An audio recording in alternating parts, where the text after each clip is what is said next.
Shalom, meus amigos. Tem início uma nova semana na Terra Santa de Israel. Na verdade, uma nova semana e também um novo mês no calendário judaico, pois é Rosh Chodesh, mês de Tevet. E seguimos também com a celebração de Hanukkah. Eu gostaria de pedir que o mérito dessas palavras de Torá fosse pela pronta recuperação dos nossos amigos Carlos Grugman, Fernando Rodrigues e também de Bruma Bat Shoshana, e pela elevação da alma de minha querida mãe, Isca Bat Meta, e também de Cristina Camelo, a esposa do nosso amigo Anastácio Camelo, que faleceu no dia de ontem. Nós não sabemos quase nada acerca de Hashem, mas apesar disso a Torá nos ensina que nós somos criados à semelhança de Akadosh Baruch Hu, B'Tselem Elohim. Mas exatamente em que consiste essa semelhança? Em duas dimensões. Em primeiro lugar, na nossa capacidade de criar vida. Nós somos parceiros de Hashem na criação da vida. É por meio do ser humano que as almas podem descer dos mundos celestiais e vir a esse mundo físico. Aliás, nós não só podemos, como devemos. A primeira mitzvah da Torá nos exorta a nos multiplicarmos, a criarmos vida. Mas nós também nos assemelhamos ao Criador através do exercício dos seus atributos. Hashem tem 72 nomes na Torá. Cada um deles é uma forma de manifestação do Criador no mundo. Então, quando eu exerço a minha misericórdia, o meu amor, a minha bondade, mas também a minha justiça, a minha severidade, eu estou me assemelhando ao Criador. E o que nós fazemos quando estudamos a Torá é justamente oportunizarmos a chance de compreendermos um pouco melhor a forma como Deus governa o mundo. Toda aquela pessoa que quer se espiritualizar, que quer se reencontrar com a Kadosh Baruch Hu, precisa compreender as formas como Hashem maneja e governa o mundo. E é por isso que eu vou me permitir voltar a Parashah Miketz, que nós fizemos a leitura nesse Shabbat, porque nós já iniciamos então o estudo da Parashah Vaigash. Mas como na semana passada eu fiquei muito dedicado à celebração de Hanukkah, eu não pude falar tudo o que eu queria a respeito de Yosef Atzadik. E eu quero retornar porque existe aqui uma lição muito preciosa que vai nos ajudar a tomar importantes decisões nas nossas vidas. Yosef permaneceu 10 anos no cárcere egípcio. Nós sabemos que esses 10 anos foi um castigo de Hashem. Deus puniu Yosef. Você vai perguntar, mas que transgressão foi essa que Yosef cometeu que mereceu 10 anos no cárcere? Vocês sabem que Yosef levava até seu pai Yaakov Avinu notícia dos atos dos seus 10 irmãos. Mas Yosef não sabia interpretar corretamente os atos dos seus irmãos. E quando ele contava para Yaakov Avinu o que faziam seus irmãos, ele infelizmente incorria em um mau juízo. Pela sua incapacidade de compreender as ações dos seus irmãos, ele acabava por fazer uma lashon hará dos seus irmãos junto a seu pai Yaakov Avinu. E por essa razão, ele foi condenado a permanecer por 10 anos no cárcere egípcio. Aí você vai me perguntar, mas espera aí, Átila, ele não ficou 10 anos, ele ficou 12 anos. E esses outros 2 anos? Por que Hashem decidiu estender o seu decreto de punição a Yosef? E a razão está relatada também na narrativa da Torá. No último ano desses 10 anos de pena que Yosef deveria cumprir, foram presos o copeiro e o padeiro real, o ministro do pão e o ministro do vinho. E vocês sabem que Yosef era a própria expressão da emuná na prisão. Ele cantava, ele recitava todo tipo de oração, fazia tefilá. Ele era de fato um homem que chamava a atenção pelo brilho, pela alegria que ele transmitia. E foi por isso que ele foi designado o principal responsável dos prisioneiros. O diretor da prisão deu a ele essa responsabilidade. E o copeiro e o padeiro real tiveram um sonho, como nos conta a Torá. Yosef se apressou a oferecer a eles a interpretação dos sonhos.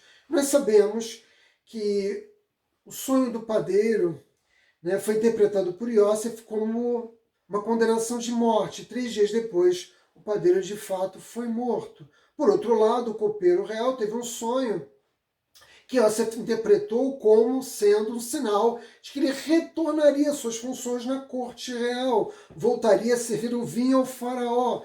E assim aconteceu. E Yosef se apressou a pedir ao copeiro real que se lembrasse dele, se lembrasse do fato de que ele havia interpretado corretamente seus sonhos. E ele pediu ao copeiro real por 2 vezes que se lembrasse de Yosef. E por essa razão Hashem condenou Yosef a permanecer no cárcere egípcio por mais 2 anos. Tudo isso em benefício de Yosef, para que ele pudesse apurar. Ele precisava refinar um pouco mais a sua alma para confiar mais em Hashem. O que Yosef fez foi confiar a sua libertação ao homem. Ele achou que os seus esforços de interpretação dos sonhos seriam recompensados pela ação misericordiosa daquele copeiro real. E isso foi um grave erro. E você vai perguntar, mas acha um grave erro?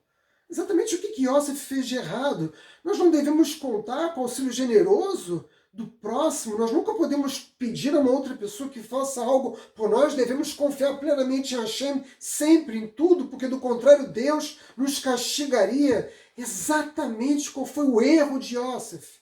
Vejam, meus amigos, aqui nós temos diante de nós um desafio muito grande. Que desafio é esse? Sermos capazes de manejar corretamente a confiança em Deus e a responsabilidade que cada um de nós tem pela sua própria vida. O judaísmo é uma fé em ação. Nós sabemos que nós devemos fazer tudo o que for necessário para alcançar aqueles objetivos sancionados pela Torá na nossa vida. Ter um bom trabalho, conseguir formar uma boa família, encontrar uma boa esposa, ter filhos sábios, estudiosos da Torá. De modo que todas as vezes que nós somos chamados a tomar decisões, nós devemos cotejar esses 2 conceitos. Confiança e responsabilidade. Pois vejam, quase todo mundo que está próximo de mim diz que crê em Deus, que confia em Deus. Mas como é que isso funciona efetivamente na prática? Eu quero oferecer a vocês um presente, na verdade 2. Porque para enfrentar esse tema, no qual nós devemos cotejar esses 2 conceitos, confiança e responsabilidade, é importante entender que o judaísmo tem 2 proibições. E essas proibições valem para nós judeus, mas valem para todos os seres humanos também. E que proibições são essas? A primeira delas é de pensar que Deus vai fazer um milagre por mim. Então eu me encontro numa dificuldade e já conto como garantido um milagre que vai trazer a minha salvação. Nós não podemos fazer isso nunca, porque milagres são contrários à natureza, como eu expliquei há 2 shiurim atrás. Por isso eu não posso contar que Deus vai alterar as leis da natureza que Ele mesmo criou para me beneficiar com milagre. Porque se eu acreditar nisso, eu no mínimo vou agir com soberba. Você acha que tem tantos méritos assim, que você é tão merecedor de algo perante o Criador dos mundos, que Ele vai mudar a realidade física para fazer um milagre para você? De forma alguma. Nós somos proibidos. Nós, judeus, somos ensinados a jamais confiar na realização de milagres para nos salvar de grandes dificuldades. E a segunda proibição é de que eu não posso acreditar que o resultado dos meus atos dependeram apenas de mim. Eu já gravei inúmeros shiurim falando sobre isso. Muitas pessoas são arrogantes, acreditando que não, eu ganhei dinheiro porque a minha inteligência, o meu esforço, a minha capacidade, o meu empenho me conduziram nessa senda, nessa direção. Esse é um homem arrogante.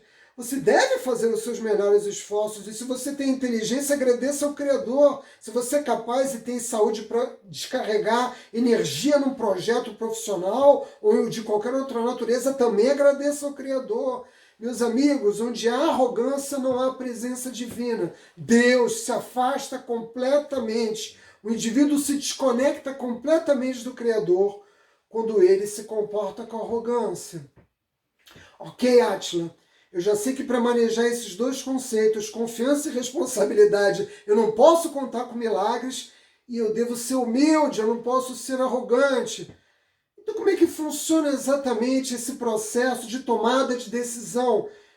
Que balanço é esse que eu devo fazer com base nesses 2 elementos? Esse balanço deve levar em consideração, sobretudo, a tua realidade pessoal. Vejam, segundo o seu próprio nível de consciência, daquela que são as suas capacidades e do que eu posso considerar como um milagre na minha vida, é que eu vou tomar essa decisão.